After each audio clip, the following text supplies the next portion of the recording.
Okay, now students, next topic that we are going to discuss is the law of flotation.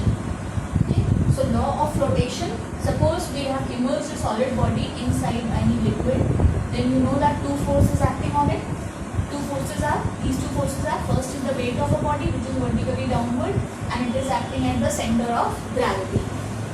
Now the second force is the buoyant force or upthrust which is acting at the center of buoyancy and is acting in the upward direction. Now the maximum buoyant force which is acting on the body, suppose this is Fb dash, and it will be maximum when the body is completely immersed in the liquid. That I have already told you.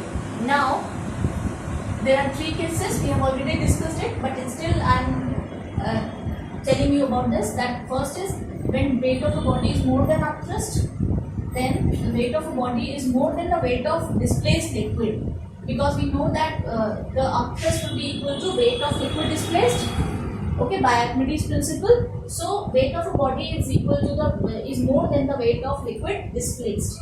So in that case the resultant force will act in downward direction and the body will sink, and the density of the body will be more than the density of the liquid, and the body will sink, and the B and G, that means the center of gravity and center of buoyancy, both will coincide.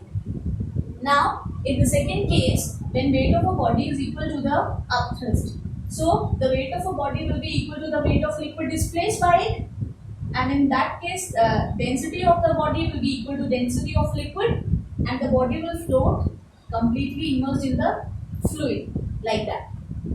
And here also the center of buoyancy and center of gravity will be at the same point. Okay, and in that case the net force that is acting on the body will be 0.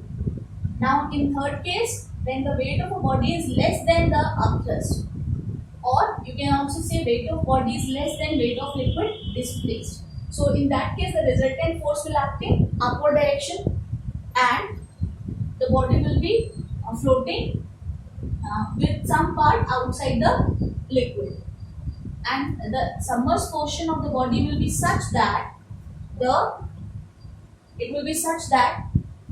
weight of the liquid displaced becomes equal to the weight of the body itself.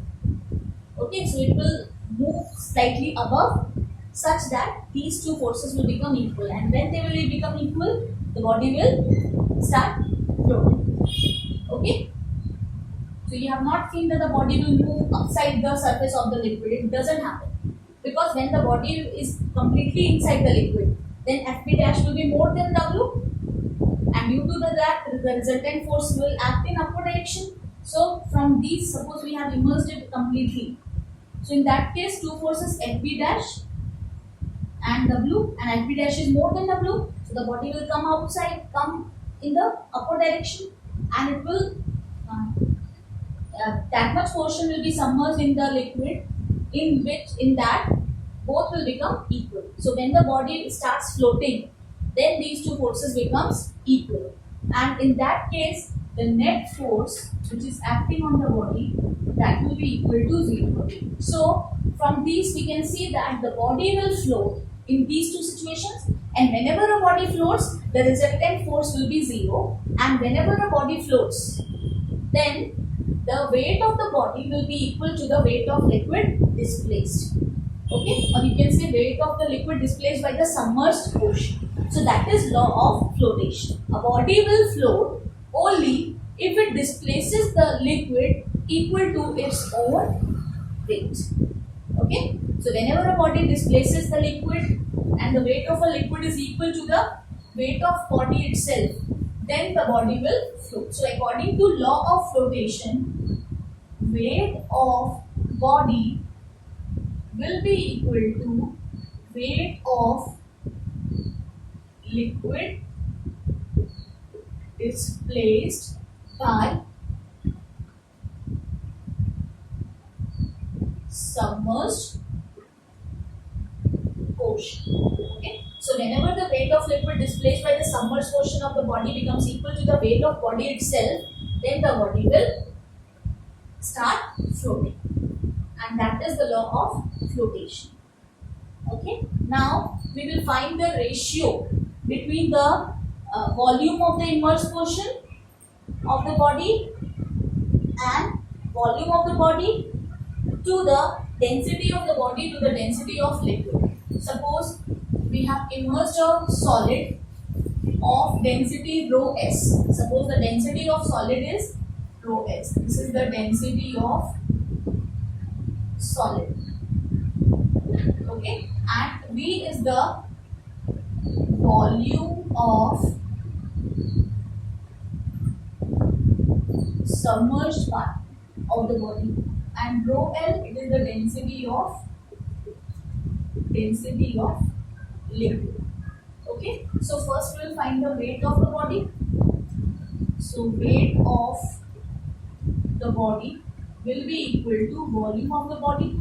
We will take capital V, that is the volume of body.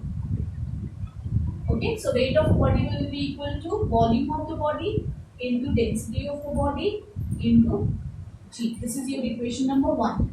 Now we will find the weight of liquid displaced by this body. Okay, and weight of body displaced, or you can say displaced by submerged portion of the body, that will be equal to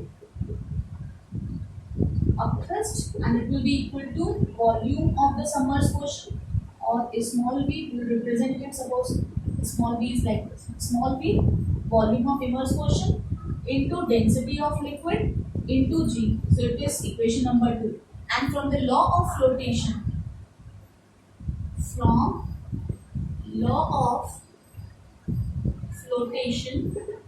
we know that weight of the solid body will be equal to weight of the liquid displaced. So from these two equations, we know that V into rho S into G will be equal to small v into rho L into G. Now G will cancel and we will get the formula small v upon capital V is equal to rho S upon rho L. So this is the formula we have obtained. That means volume of immersed portion upon the total volume of the body will be equal to density of the solid body upon density of liquid. So this is the relation between these 4 parameters. Okay. So that is it.